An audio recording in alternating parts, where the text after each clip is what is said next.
Hey everyone, now I know it's hard to believe, but I've been sim racing for exactly 4 years now and I've made more than 300 videos, but all without one key piece of equipment. Yep, a sim racing rig. Due to limited space, I've always raced from my work desk. Many of you will have seen the video I made last year. I've been using the foldable Playseat challenge to set up at my office desk whenever I fancied some time on track. Now the Playseat challenge has been absolutely fantastic for me because it takes up barely any space when it's not in use. When I'm working in the day, I can fold it flat and stand it against the wall, but when I do fancy a race, it's quick enough to set up. However, I've been tempted for a while now to try a permanent sim racing cockpit, something I can just hop straight into without the hassle of rearranging desk space every time I fancy a drive. The big problem though is space, or more specifically, the lack of it. I still need my work desk here too, and the room is very, very small, so I've had to be a little creative with how I can make best use of the available space. What have I come up with? Well, let me show you.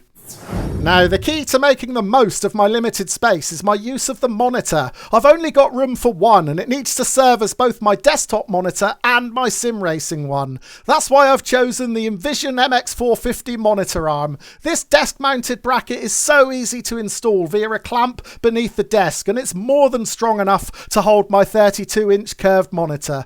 The best bit about the MX450 though, its versatility. It offers 360 degrees of rotation and an impressive reach of up to 630mm from its fixed base. With easy height and angle adjustments too, it's the perfect choice for using one monitor in two positions. By day, it can sit on my work desk, but when I fancy a quick race, all I need to do is swivel the monitor over to this gap alongside the desk. Yep, this is the small space I have to fit a new sim racing rig in. At little over 700mm wide, there isn't much room to play with here, so I need a cockpit that's narrow enough to fit comfortably while also being cost effective.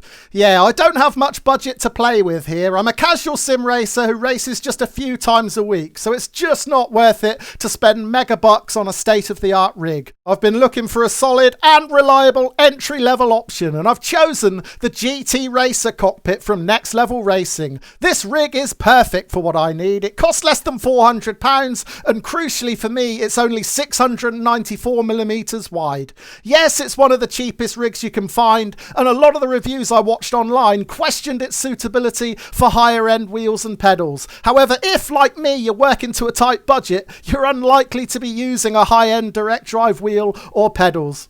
For me, I'm continuing with my Thrustmaster TLCM pedals, which I've had for more than 2 years now, and they're still working brilliantly. In addition to the TLCMs, I've also still got my used Thrustmaster TX wheelbase. Yep, this is the same wheel I bought second-hand from Ben at La Broca Sim Racing. It's more than 6 years old, and it's still going strong.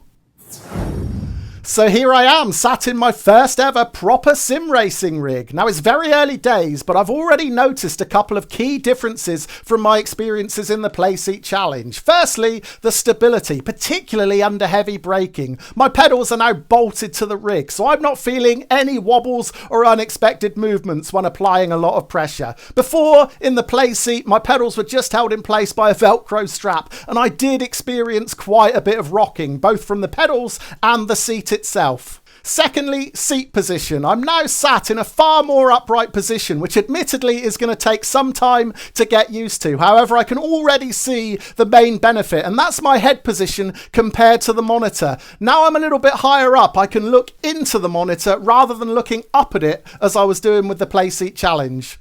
Now, having my monitor attached to an adjustable arm has helped here too, because I've now got far more flexibility to get it in exactly the right position for the optimum viewing angle. So will this new sim racing rig make me any faster? Well, probably not, but what it will do is make me more comfortable, and more importantly still, it'll make it so much easier for me to just hop in and have a race whenever I want one.